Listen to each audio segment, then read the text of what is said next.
અને હું વિસનગરની જનતાને થોડી માફી પણ માગું છું. આખું ઘર રિપેર કરવા કાઢ્યું હોય તો થોડી નાની મોટી તકલીફ પડે કે ના પડે? પડે કે ના પડે?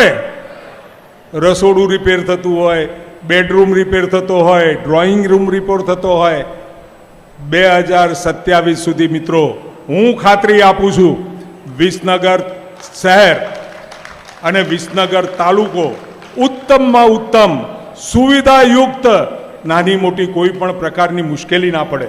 કદાચ વિકાસના કામો ગણાવવા બેસું તો ખૂબ મોટો સમય જાય એમ છે.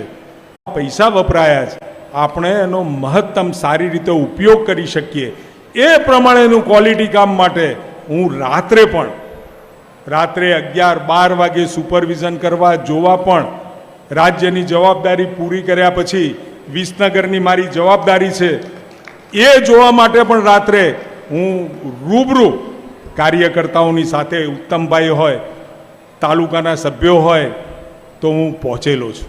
પહેલી જવાબદારી મારી વિસનગર પણ છે, રાજ્ય પણ છે, ઉત્તર ગુજરાત પણ છે અને મહેસાણા પણ છે. હું બિલકુલ તમને ખાતરી આપું છું, વિસનગરમાં તમારી માફી એટલા માટે માગું છું, અત્યારે કોઈ નાની મોટી મુશ્કેલી પડતી હોય તો તમારી માફી સાથે નવા વિસનગરની કલ્પના સાથે હું આગળ વધી રહ્યો છું.